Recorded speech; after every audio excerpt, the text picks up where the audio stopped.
What if you had 2 barbarians that could hit as hard as 3 barbarians and could run as fast as a lumberjack? It's an orange juice. They're harder, faster, and stronger. First unlocked in Royal Arena.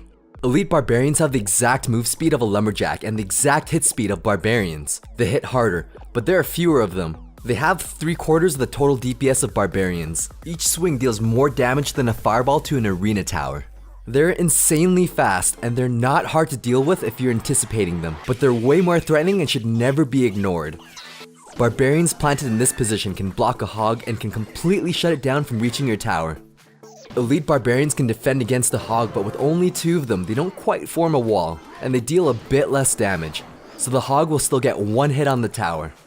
If they plant a golem in the back with no building in the front, you can rush with an Elite Barbarians as long as they don't have counters like a skeleton army.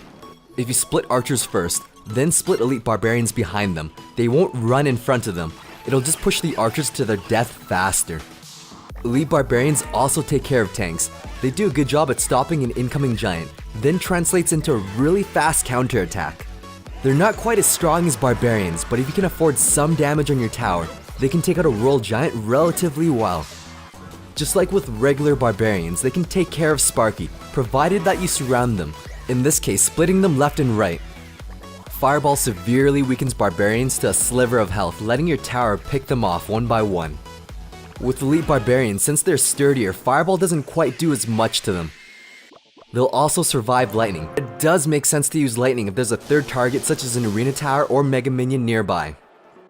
On the same note, since Elite Barbarians do cost 6 elixir, it absolutely makes sense to send in a rocket if you don't have cheaper counters like Tombstone available. Fire Spirits have similar effect as Fireball. They can really hurt Barbarians, but they won't have as much impact on Elite Barbarians.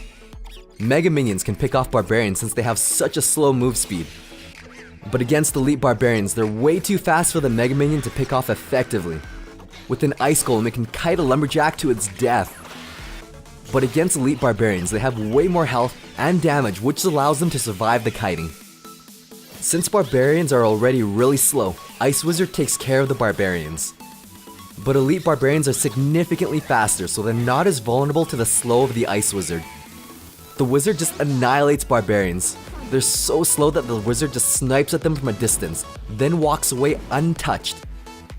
But against Elite Barbarians, they charge right at them. He can manage to kill them, but he ends up dying as well. With the Princess, she can chip away at Barbarians as they waddle to their death, only dealing slight damage to the tower. With the Elite Barbs, they're so fast that one of them even runs out of range of her splash radius. They can rush the tower, just devastating it. Even though they look like Barbarians, they're completely different units with different counters. If your opponent rushes you with Elite Barbs, as long as they don't have the log or a zap, your skeleton army can easily distract them. Elite Barbarians can move very fast, but they're still gonna attack as slow as regular Barbarians. Tombstone can shut them down really easily, especially with the skeletons that it spawns. Regular Barbarians overall have a bit more health and total damage. Because of this, they're also effective at sweeping up Elite Barbarians. Archers can tank 2 swings each. If timed properly, pulling them to the center with archers can completely eliminate them. A Musketeer does a decent job, though not as effective as the archers, and at a slightly higher elixir cost. The Bowler is quite a strong card. He does an excellent job at defending against Elite Barbarians. Minions and Mega Minion don't output enough damage to stop the Elite Barbarians, but Minion Horde dishes out just enough to stop them. As long as your opponent doesn't have arrows or rear splash units, you're good. Musketeers have a slow move speed, so splitting muskies in the back makes sense since you can accumulate elixir to support them. Since Elite Barbarians have a much faster move speed, when you plant them in the back, you won't have as much elixir to support them. They're very costly and very hard to snowball since they're so fast. A Mega Minion or archers in the back are much easier to snowball into a larger push since they're significantly faster. Overall, this is a card that deals relatively the same damage as Barbarians, can survive much better than Barbarians, and are much more threatening than a Lumberjack. You never want them to touch your tower, each swing dealing more damage than a Fireball. They are not a direct replacement for Lumberjack or Barbarians. They have their own unique role in the game. We found at Tournament Standard they're a bit hard to use, but since they're common cards, it won't be too difficult to overlevel them. Perhaps they'll be more beneficial in ladder where there's no level cap. Thanks for watching. Stay tuned for more quality OJ. Positive elixir trade.